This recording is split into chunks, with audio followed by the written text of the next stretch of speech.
আমার ভাত না তুমি কি লাগলো বলছেন? এই যে মাসকালাই রুটি আর ধইরা পাতা, তারপরে শুকনা মরিচ দিয়ে চাটনি, মাসকালাই রুটি। আসসালামু আলাইকুম, সবাই কেমন আছেন? আশা করি সবাই অনেক অনেক ভালো আছেন। আলহামদুলিল্লাহ আমরাও ভালো আছি। এর আগে আমি একটা ভিডিও দিছি, আমার নাতি মারা গেছে।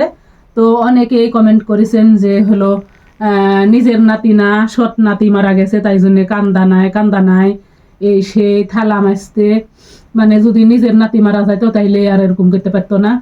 আসলে কান্দা কি মানুষের বুলা কয়ে কান্দা লাগবে বলেন? মানে মানুষের কি উপরের চেহারাটাই সবকিছু? আমি না, আমি হলো উপরে কান্দা যদি মানুষকে অভিনয় করে দেখায় আর ভিতরে যদি শয়তানি করি তাহলে কোনো লাভ আছে বলেন? আর আমার নাতি মারা গেছে, এটা হলো আমার নাতি অসুস্থ ছিল দীর্ঘ 8-9 বছর। ওর জন্য সবাই অনেক কষ্ট করেছে। মানে ওর একটা সমস্যা ছিল, চোখের সমস্যা ছিল, তো চোখ অপারেশন করা হয়েছিল আর একটা চিকিৎসা বাকি ছিল, আর ওই চিকিৎসা করা হয়নি। তো ওই চিকিৎসা না করার জন্যে এক সময় ও ধীরে ধীরে অন্য অসুখ হয়ে প্রতিবন্ধী হয়ে গেছে। আর 7-8 বছর ও বিছানাগত হয়েছিল, মানে বিছানা, পেশাব পায়খানা সব কিছু। তো তাইলে ওর কিন্তু অনেক কষ্ট হচ্ছে।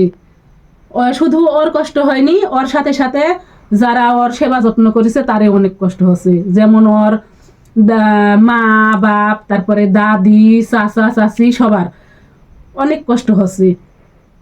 আর কষ্ট হিসেবে মানে ওর কষ্টের পরিমাণও কম হয়তো, যারা ওর সেবা করেছে তারাই হয়তো। যাই হোক, আল্লাহর মাল, আল্লাহ যেদিন মন চাবে সেদিন লিবে। আল্লাহর উপর দিয়ে মানুষের কোনো হাত ঘুরানোর কিছু ক্ষমতা নাই কো। আমি একটা মানুষের দেখায় একটা ভালো কাজ করছি আর আমার ভিতরে শয়তানি আছে, তাহলে ওরা তো কোনো উপকারে আসবে না কো। তো আমি এর আগে আপনাদের থেকে, সবার থেকে আমি হলো দোয়া চাচ্ছি যে হলো ওই ছেলের জন্য সবাই দোয়া করেন, ছেলেটা যেন জান্নাতবাসী হয়।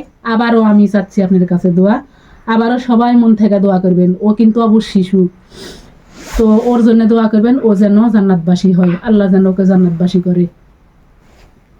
আমার নিজের মানুষ মারা গেছে, আমার কষ্ট হয় কি না হয় আমি জানি, কিন্তু মানুষের বলে কি কানলেই অমনি একবার সব কিছু সমাধান হয়ে যাবে? আপনারা কাকই এইরকম খারাপ মাইন্ড করেন না কো।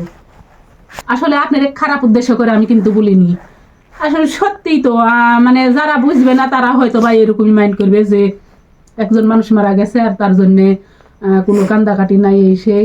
তো আসলে ছেলেটা বেঁচে থাকতে অনেক কষ্ট হচ্ছে। তো সবাই ওই ছেলের জন্য দোয়া করবেন। আর অনেকে আবার কিন্তু হলো বলেছেন যে মারা যাওয়া ভিডিও করে। আসলে আপনারা আমাকে ভালোবাসেন বলে আপনার কাছ থেকে আমি দোয়া চাচ্ছি যে ছেলেটা যেন জান্নাতবাসী হয়। মানুষের দোয়াই অনেক সময় কাজে লাগে। কেউ খারাপ মাইন্ড করেন না, সবাই ভালো থাকবেন, সুস্থ থাকবেন, আর আমার জন্য দোয়া করবেন মন থেকে। আল্লাহ হাফেজ সবাই।